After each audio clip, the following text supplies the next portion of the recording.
Selamat datang di Beetle Channel, semoga kita bahagia. Jangan lupa subscribe, like, komen dan share agar channel ini semakin berkembang.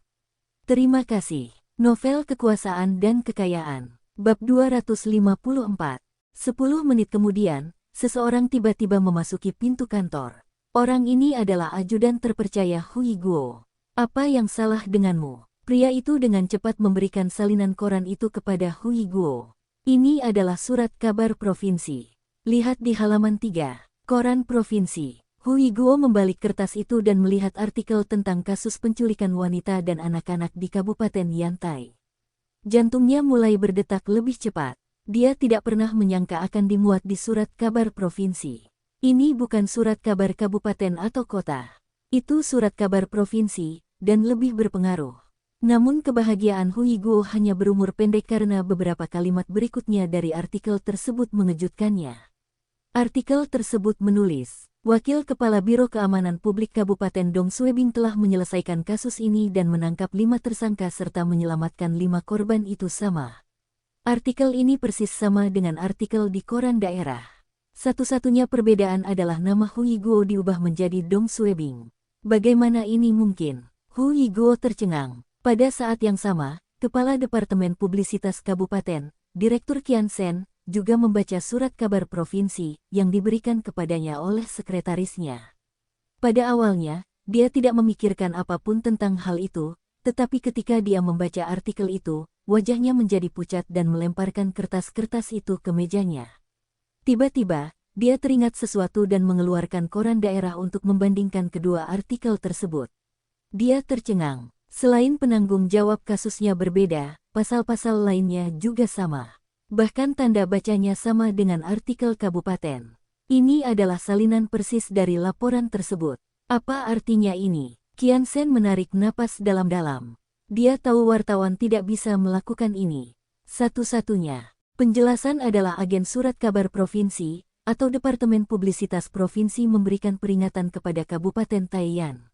Mereka bahkan tidak mau repot-repot mengubah satu tanda baca pun. Ini seperti menamparkan wajahnya. Qian Shen merasa dia telah menyinggung orang yang salah. Hal ini belum pernah terjadi sebelumnya, dan bahkan surat kabar provinsi merasa khawatir dan memberinya peringatan seperti ini. Siapa sebenarnya Dong Suebing? Tapi sudah terlambat untuk mengatakan apapun sekarang. Surat kabar provinsi telah menerbitkan artikel ini, dan Qian Shen harus setuju dengan mereka. Dia segera menelepon. Halo, apakah koran malam dicetak? Hentikan segera dan kumpulkan semua informasi tentang kasus penculikan tersebut. Dapatkan informasi Kepala Dong dari Keamanan Publik dan siapkan laporan khusus tentang dia. Anda harus menekankan kontribusi Kepala Dong dalam menyelesaikan kasus ini. Orang dari agen surat kabar belum menerima berita apapun dan tidak mengerti apa yang sedang terjadi. Mengapa Direktur Qian menamparkan wajahnya sendiri? Artikel sebelumnya menyatakan bahwa itu adalah penghargaan dari Kepala Hu. Dia berkata, Direktur Qian, koran malam akan segera dicetak. Qian Shen dengan cepat berkata. Dengarkan saja saya dan tambahkan artikel ini. Saya beri waktu 20 menit. Ya, setelah menutup telepon, Qian Shen menyeka keringat di dahinya. Dia menjadi tidak nyaman dengan hal ini. Berita tentang kepala suku Dong yang dimuat di surat kabar provinsi tersebar. Di kantor, Qin Yong adalah surat kabar provinsi dan melihat artikel tersebut. Mengapa artikel ini sama dengan yang ada di surat kabar kabupaten? Dia mulai membacanya dengan cermat dan menyadari nama Hui Guo diubah menjadi Dong Suebing. Dia segera memahami apa yang coba dilakukan surat kabar provinsi tersebut. Mereka mencoba membuat jijik Departemen Publisitas Kabupaten. Qin Yong tertawa terbahak-bahak. Ini tamparan keras di wajah mereka. Pada saat yang sama, Liang Chengpeng juga tersenyum di depan surat kabar provinsi. Xiao Dong sangat berpengaruh dan bahkan bisa meminta bantuan agen surat kabar provinsi. Kali ini, Qian Shen dan Hui Guo tidak mendapatkan pujian dan masih mendapat masalah. Langkah Xiao Dong ini benar-benar tepat sasaran. Sekali lagi, Dong Suebing menjadi sorotan di Biro Keamanan Umum Kabupaten. Hu Xilian, Gong Songwen, Sun Changhong, Zhao Jingsong, dan para pemimpin lainnya semuanya mengetahui hal ini. Sun Changhong merasa sombong, Zhao Jingsong gelisah, dan Hong Zongwen menatap nama Dong Suebing di artikel itu. Qin Yong tertawa dan membaca artikel itu beberapa kali. Surat kabar malam County diterbitkan sebelum hari kerja berakhir. Koran sore mengikuti arahan yang ditetapkan oleh surat kabar provinsi dan bahkan menulis artikel tentang Kepala Dong, selain kasus penculikan. Laporan tersebut menggambarkan bagaimana kepala suku Dong membantu penduduk desa dan bagaimana dia berperang melawan para penjahat. Hui Guo tidak disebutkan sama sekali di surat kabar malam. Bab ini pertama kali dibagikan pada platform Nov Eurois 1N. Ya, Qian Shen menamparkan dirinya sendiri. Hui Guo adalah yang paling marah. Bukan saja dia tidak mendapat pujian, tapi dia juga mempermalukan dirinya sendiri.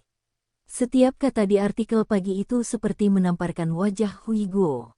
Hui Guo merobek koran itu menjadi beberapa bagian. Dong Suebing, mari kita lihat siapa yang akan tertawa terakhir. Dong Suebing tidak menyangka Sister Xie akan membesar-besarkan masalah ini. Menggunakan surat kabar provinsi untuk membalas dendam padanya. Menggunakan palu godam untuk memecahkan kacang. Baginya, surat kabar kota sudah cukup. Tapi ketika dia memikirkan posisi Xie Huilan, dia tersenyum. Saudari Xie berasal dari Departemen Publisitas Pusat dan hanya berurusan dengan orang-orang dari Departemen Publisitas Pemerintah Provinsi dan agen surat kabar tingkat nasional. Dia tidak mengenal siapapun dari Departemen Publisitas Kota. Ini malam berbintang. Setelah menyelesaikan kisah artikel surat kabar, Dong Suebing kembali ke rumah keluarga dengan suasana hati yang baik. Saat Dong Suebing masuk ke rumahnya, dia mencium aroma sayap ayam. Dong Suebing mengendus dan melihat Yu Meixia sedang memasak di dapur. Dia mengganti sandalnya dan melihat lingkaran hitam di sekitar mata Yu Meixia saat dia mendekat. Dia pasti terjaga sepanjang malam. Setelah mengalami guncangan yang begitu besar, siapapun juga tidak akan bisa tidur nyenyak. Kakak Yu, di mana Qian? Yu Meixia dengan cepat berbalik. Anda kembali. Qian ada di dalam kamar, mengerjakan pekerjaan rumahnya. Makan malam akan segera siap. Dong Suebing mengangguk dan tertawa. Beristirahatlah lebih awal setelah makan malam.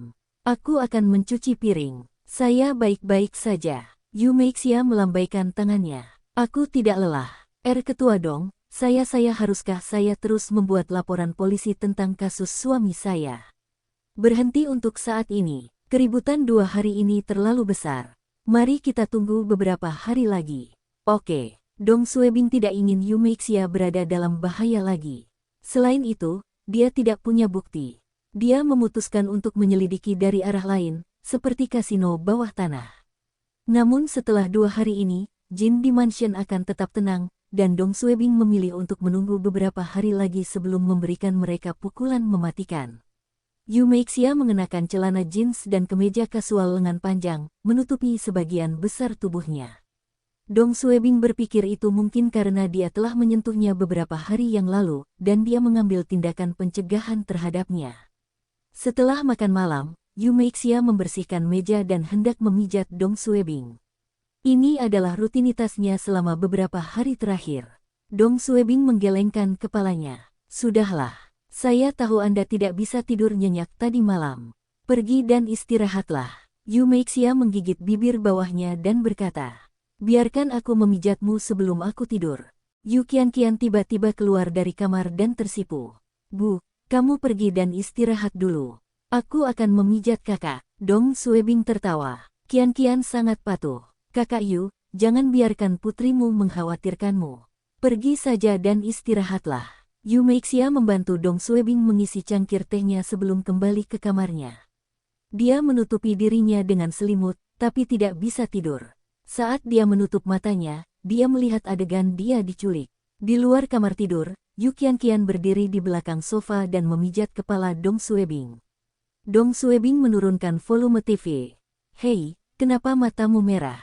Kamu tidak tidur nyenyak tadi malam? Yu Qian menjawab dengan lembut. Ya, aku takut dan tidak bisa tidur. Apa yang perlu ditakutkan? Saudari Yu sudah kembali, dan aku ada. Tidak ada yang berani menindasmu dan ibumu di masa depan. Yu Qian mengangguk. Terima kasih, kakak. Kamu sangat baik pada kami. Dong Suebing tertawa dan berbalik untuk mencubit pipi Yu Qian. Baiklah, Anda tidak perlu memijat saya.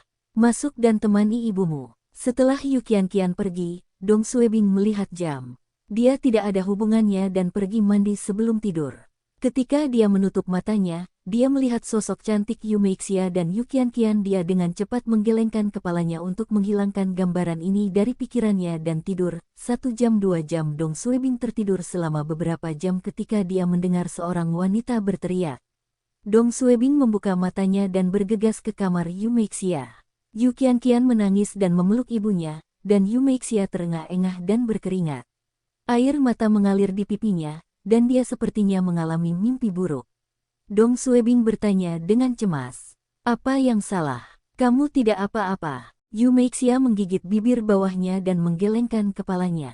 Yu Qianqian menangis. Bu, jangan takut. Kakak ada di sini. Itu benar. Saya ada di sekitar. Dong Suebing duduk di tepi tempat tidur dan menepuk kepala Yu Meixia. Berhentilah menangis, dan jangan takut. Semuanya akan baik-baik saja setelah tidur malam yang nyenyak. Dong Suebing menghela nafas dalam hatinya. Penculikan ini telah menyakiti Yu Meixia lebih dari yang dia duga. Yu Meixia tidak bisa tidur dan terus memikirkan mimpi buruknya. Dong Suebing memandangnya dan berkata, Qianqian, pergilah tidur dulu. Kakak Yu, ayo pergi ke kamarku. Kamar tidur utama. Dong Suebing menutup pintu dan meminta Yu Meixia duduk di tempat tidurnya. Apa yang kamu impikan? Yu Meixia menjawab dengan lembut. Aku memimpikannya orang yang membunuh suamiku, lelah membunuh Qianqian dan bahkan Yu Meixia meraih lengan Dong Suebing dengan erat dan gemetar. Dong Suebing duduk di sampingnya dan perlahan membelai rambut panjangnya. Itu hanya sebuah mimpi. Jangan khawatir. Aku akan menangkap pembunuh suamimu. Jangan takut. Aku ada di sini untuk melindungimu. Yu Meixia menjadi tenang. Dong Suebing berkata dengan lembut, Kak, kamu berusia 30-an, dan kamu masih bertingkah seperti bayi cengeng. Anda tidak takut putri Anda akan menertawakan Anda. Jadilah kuat, putrimu masih membutuhkanmu. Apa yang akan terjadi pada Qianqian jika kamu terus seperti ini setiap hari? Yu Meixia mengangguk tapi tidak melepaskan cengkeramannya di lengan Dong Suebing, kata Dong Suebing. Kembali tidur. Bersambung. Terima kasih telah menyaksikan dan mendukung channel ini.